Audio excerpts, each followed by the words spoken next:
How to write a Lori Moore story. First, try to write like anyone else. Anyone.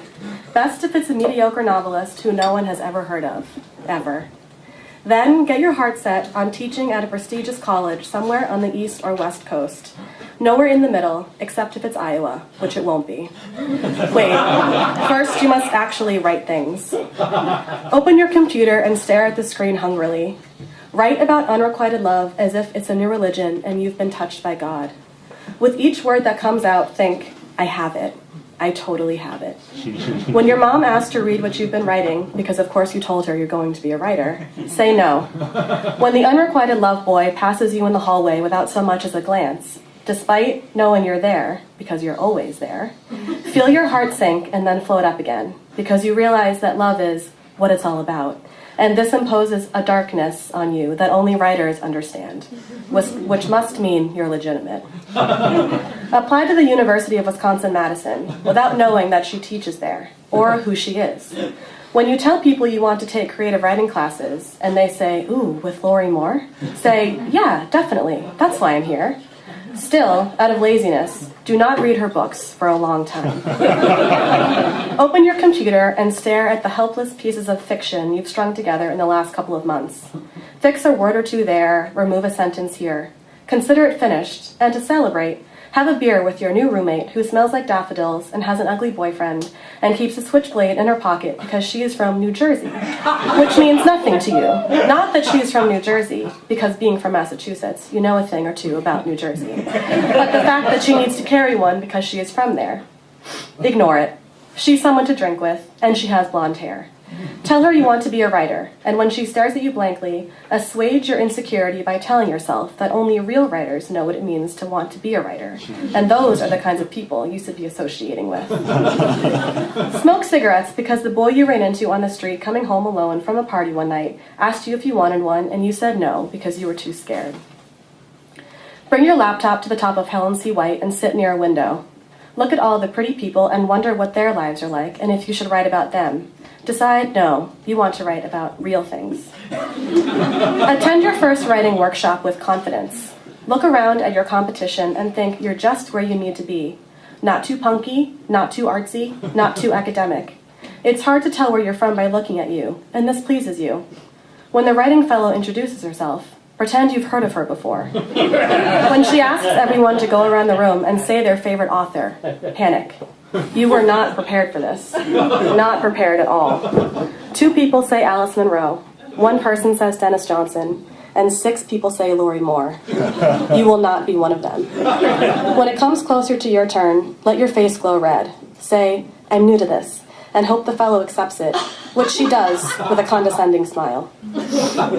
Read your first assignment, which is a short story by Joy Williams. Be amazed. Decide you're not going to be a writer. Go to the bar with your roommate, and when she leaves to go to the lake with her ugly boyfriend, sit at the bar alone and wait for someone to talk to you. The next boy that does, think, I'm going to let whatever happen, happen. But the next boy that does is a biomedical engineer from somewhere in Minnesota you can't pronounce. Turn him down and walk home alone in the cold. You're not cut out for this. Take a class with a famous South African nonfiction writer who you are too young to have a crush on, but will think about it later and realize it was a serious missed opportunity. Read Nickeled and Dimed and feel changed. Consider your other major for something more useful, like women's studies or anthropology. Decide you should drop writing altogether. Keep smoking outside Helen C. White, where you occasionally run into the boy from Manhattan who wears boat shoes with the laces always sexily untied and collared shirts with chest hair poking out. Talk to him about Salinger, then go home and read Salinger. For the next 3 days, ask your roommate to call you Zoe. Endure your first workshop for a story uncreatively titled The Girl. Feel your heart race when the instructor says in that low but unsoft voice of hers, things we liked, things we didn't like. Brace yourself when someone says that the emotional breakdown on page 4 didn't feel earned, and when the girl with the strip of magenta hair says that it was lyrically moving, want to grab her knee under the table and tell her you'd consider being a lesbian for her, but probably only for a night, and probably because you'd like to get a story out of it, which you quickly realize you couldn't workshop in this class anyway. Wait until your walk home to read the comments from your instructor, who called it average/mediocre with signs of life, and be undecided as to whether or not to cry now or wait till you get back to your room to cry. You decide to wait.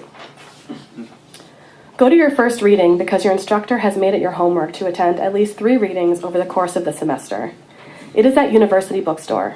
It is some man named T.C. Boyle. Sit in the back, nod at a fellow classmate who wears sweaters that are too big for him. You are supposed to take notes, so take out your notebook to take notes. But instead, while T.C. is reading, begin to write.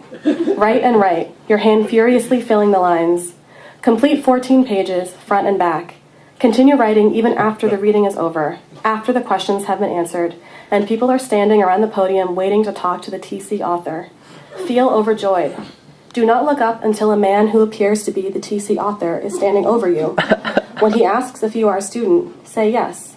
Because you don't know who he is, and if he is even at all famous, you are not sure if you should be nervous or not. So instead, you are flat and sort of bored and nonchalant.